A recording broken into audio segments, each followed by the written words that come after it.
And I think this is about leadership and this is about service.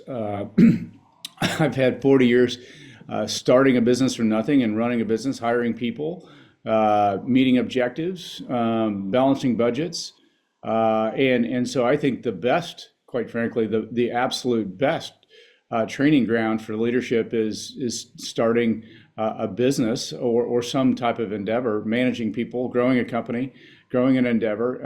I think that the number one job of a governor is to grow the economy, and with 20,000 employees, it's incumbent that you have leadership skills. And I think I've been very, very blessed to be able to be in Indiana, to have an entrepreneurial journey here in this state, and that's why I'm giving back. This is a service job for me, not a career change. On the political side, however, you will have to deal with people whom you might not necessarily agree with. For example, some members of the Democratic Party in the legislature.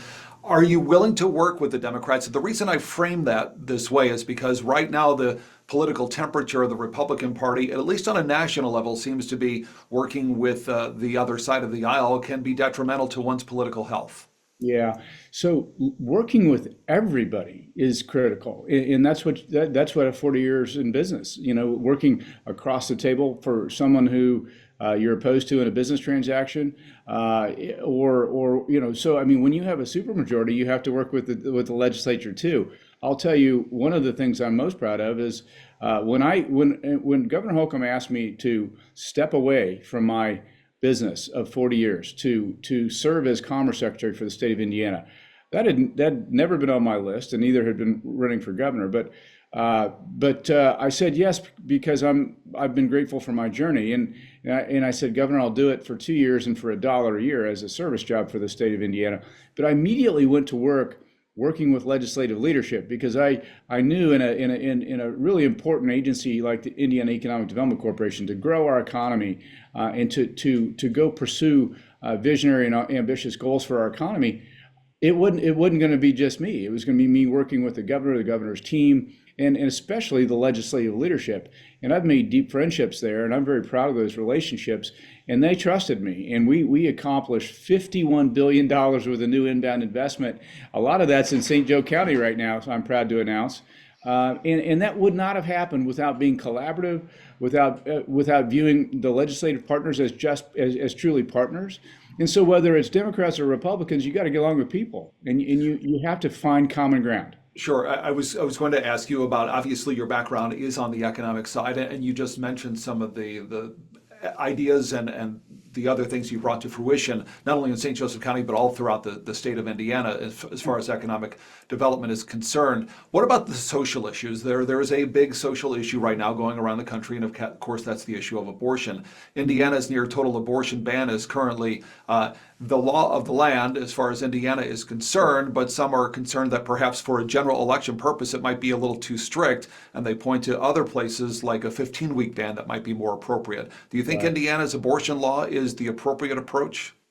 I'm a lifelong Republican. I voted Republican my entire life. I'm a conservative. I'm a conservative Republican, and so the legislature and the governor worked on that in 2022. I don't plan to revisit it. It's settled law at this point. But what I hear when I go around the state, and I've been to over 300 events statewide, what I hear from Hoosiers is, hey, help me with property taxes, help me with child care in rural communities, help me with medical services in rural communities.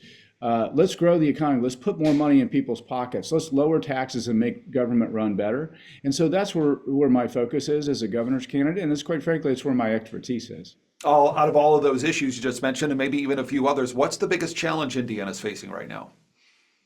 Well, I would go to work day one on property taxes. We have seniors and we have veterans that are getting property taxes that are doubled.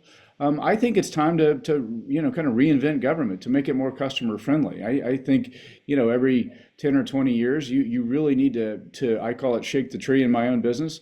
I think we need to shrink government. I think we need to grow the economy more. Here's one thing I'm passionate about, and that is average wages in Indiana are 30% lower, or not 30%, are lower than U.S. average.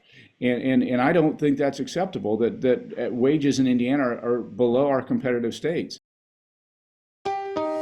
Thanks for watching. Here's another story you may like, and subscribe to the WSBT 22 YouTube channel.